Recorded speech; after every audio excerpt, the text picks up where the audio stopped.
بسم اللہ الرحمن الرحیم۔ عزیز طلباء السلام علیکم ورحمۃ اللہ وبرکاتہ۔ عزیز طلباء، امید ہے کہ آپ خیریت سے ہوں گے، اللہ آپ کو خیریت و عافیت سے رکھے۔ آج ہمارا سبق نمبر 19 ہے۔ جماعت اشتم اردو کا سبق کاہلی چل رہا تھا اور اس کی ہم نے مشق کر رہے تھے اور مشق بھی ہماری کچھ ہو گئی تھی۔ سوال نمبر 4 تک ہم نے کر لیا تھا، الفاظ کے متضاد، اور آج سوال نمبر 5 سے شروع کرتے ہیں۔ تو پہلے ہم سوال نمبر 4 کو دہرا لیتے ہیں۔ متضاد الفاظ: کاہلی، چستی، عقل، بے عقلی، عارضی، مستقل، وحشی، مہذب، شک، یقین، مصروف، فارغ۔ اور سوال نمبر 5 ہے کہ درست بیان کے آگے درست اور غلط بیان کے آگے غلط کا نشان لگائیں۔ الف ہے کہ دلی قوا کو بیکار چھوڑ دینا سب سے بڑی کاہلی ہے، یہ درست ہے۔ ہاتھ پاؤں کی محنت اوقات بسر کرنے اور روٹی کما کر کھانے کے لیے ضروری نہیں ہے، غلط ہے، ضروری ہے۔ اور جیم ہے کہ یہ سچ نہیں کہ لوگ پڑھتے ہیں اور پڑھنے میں ترقی بھی کرتے ہیں، غلط ہے۔ اور دال ہے کہ کاہلی ایک ایسا لفظ ہے جس کے معنی سمجھنے میں لوگ غلطی کرتے ہیں، یہ درست ہے۔ غلطی ہوتا ہے بھائی بچوں، لفظ غلطی نہیں ہوتا، غلطی۔ اور سوال نمبر 6 ہے، اعراب لگانا ہے۔ اعراب اصل تلفظ ہے اعراب، لیکن اردو والے اسے پڑھتے ہیں اعراب۔ اعراب لگا کر درست تلفظ واضح کریں۔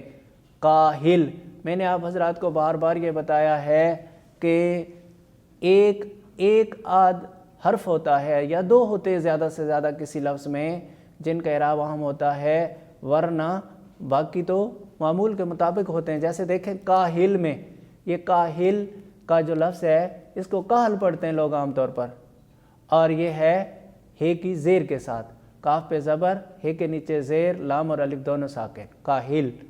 قوی، یہ جو قوی کا لفظ ہے، قویٌ ہے اصل میں، قویٌ، تو جب وقف کریں گے تو قوی، تو اس کو لوگ قوی پڑھتے ہیں، قوی ہیں، تو ہے کیا؟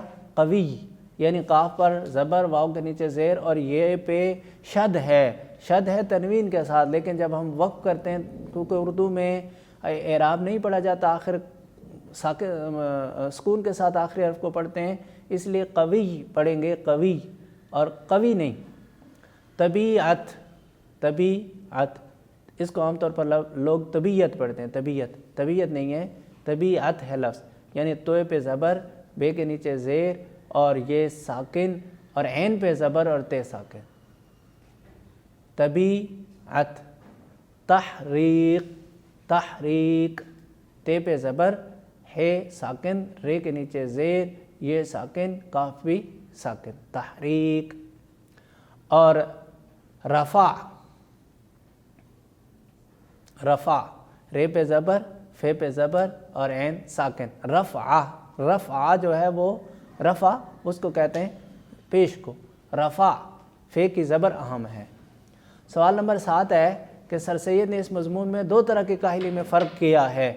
ایک وہ جو ہاتھ پاؤں سے محنت نہ کرنے کا نام ہے، اور دوسری وہ کاہلی ہے جس میں انسان کے دلی قوا بیکاری میں پڑ جاتے ہیں۔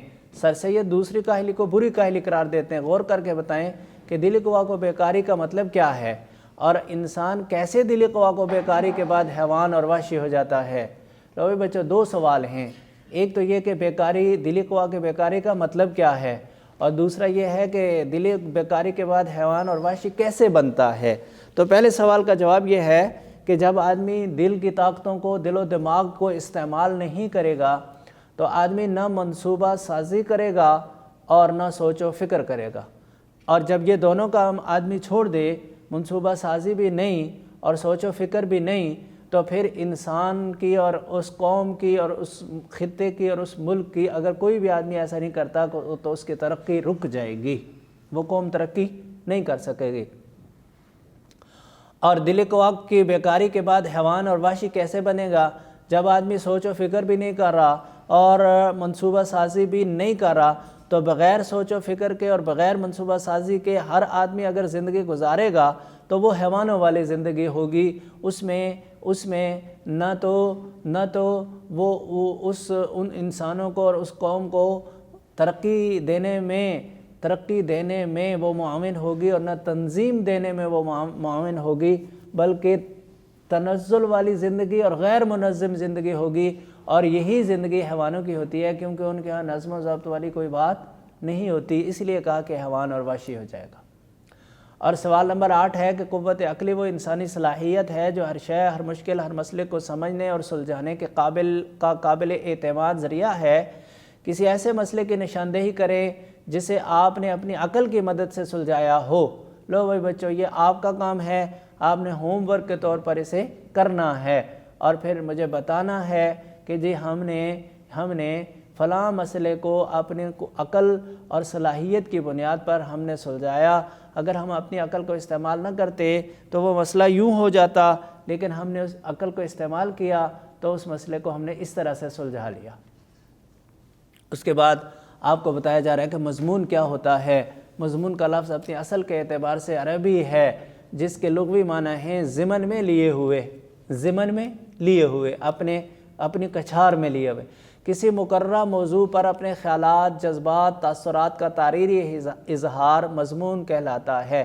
یعنی آپ کو یہ بتایا کہ مضمون کا لغوی معنی ہے ضمن میں لیے ہوئے، اور اصطلاحی معنی یہ ہے کہ کسی مقررہ موضوع پر اپنے خیالات، جذبات، تاثرات کا تحریری اظہار مضمون کہلاتا ہے۔ دنیا کے ہر معاملے، مسئلے یا موضوع پر مضمون قلم بند کیا جا سکتا ہے۔ مضمون کی ایک خاص ترتیب ہوتی ہے۔ سب سے پہلے موضوع کا تعارف کرایا جاتا ہے، پھر اس کی حمایت یا مخالفت میں دلائل دیے جاتے ہیں، بحث کی جاتی ہے، اور آخر میں اس بحث کا نتیجہ پیش کیا جاتا ہے۔ مضمون عام طور پر مختصر ہوتا ہے اور موضوع کے چیدہ پہلوؤں پر دلچسپ پیراہے میں اظہار خیال کیا جاتا ہے، خاص اہم پہلوؤں پر۔ یوں تو مضمون کی کئی قسمیں ہیں، جیسے علمی ہے، تاریخی ہے، تنقیدی ہے، سوانحی ہے، فلسفیانہ ہے، سائنسی ہے، اصلاحی ہے، ادبی ہے۔ تاہم ادب میں ہلکے پھلکے انداز میں لکھی گئی اس تحریر کو مضمون کہا جاتا ہے جس میں کہانی نہ ہو، خیالات، تاثرات اور جذبات ہوں۔ مضمون کی اس تعریف کو مد نظر رکھتے ہوئے انٹرنیٹ کے فوائد اور نقصانات پر مضمون لکھیں۔ لو بچوں، ایک اور ہوم ورک آپ کا نکل آیا کہ آپ نے مضمون، انٹرنیٹ کے فوائد اور نقصانات، اس پر مضمون لکھنے۔ تو کیا طریقہ آپ کو بتایا؟ سب سے پہلے تو آپ نے انٹرنیٹ کا تعارف کرنا کہ یہ ہے کیا، پھر اس کے فوائد بتانے، پھر اس کے نقصانات بتانے، یعنی تنقیدی جائزہ لینا ہے، پھر اس پر تھوڑی سی اپنی رائے دینی ہے، اسے بحث کہیں گے، وہ کرنی ہے، اور اس کے بعد پھر آپ نے نتیجہ بتانا ہے کہ انٹرنیٹ کے جو ہم نے فوائد بیان کیے یا نقصانات بیان کیے، تو ان میں سے میرا نقطہ نظر کیا ہے کہ فوائد زیادہ ہے یا نقصان زیادہ ہے، اسے ہونا چاہیے یا نہیں ہونا چاہیے۔ اس طرح سے آپ نے انٹرنیٹ کے فوائد اور نقصانات پر مضمون لکھنا ہے۔ تو بھئی بچوں، ایک تو آپ کا یہ مضمون کام ہو گیا ہوم ورک کے طور پر، دوسرا لکھنے والا کام آپ کا سوالوں کے جواب، تیسرا سبق کا خلاصہ، چوتھا سبق کے پیراگراف کی تشریح، اور پانچواں کام آپ کا یہ ہے کہ سبق کے اندر جو الفاظ معنی بتائے گئے ہیں وہ آپ نے لکھنے، اور اگر وہ آپ نے انڈر لائن نہ کیے ہوں تو سبق کے کتاب کے آخر میں فرہنگ میں ہر سبق کے الفاظ معنی دیے ہوئے ہیں، وہاں سے لکھ لیں۔ تو یہ 5 چیزیں آپ نے لکھنی ہیں اور یاد بھی کرنی ہیں، اور باقی چیزیں آپ نے یاد کرنی ہیں۔ تو بھائی بچوں، بس آج آپ کا سبق اتنا ہی۔ اگلی ملاقات تک کے لیے اجازت۔ اللہ آپ کا حامی و ناصر ہو۔ والسلام علیکم ورحمۃ اللہ وبرکاتہ۔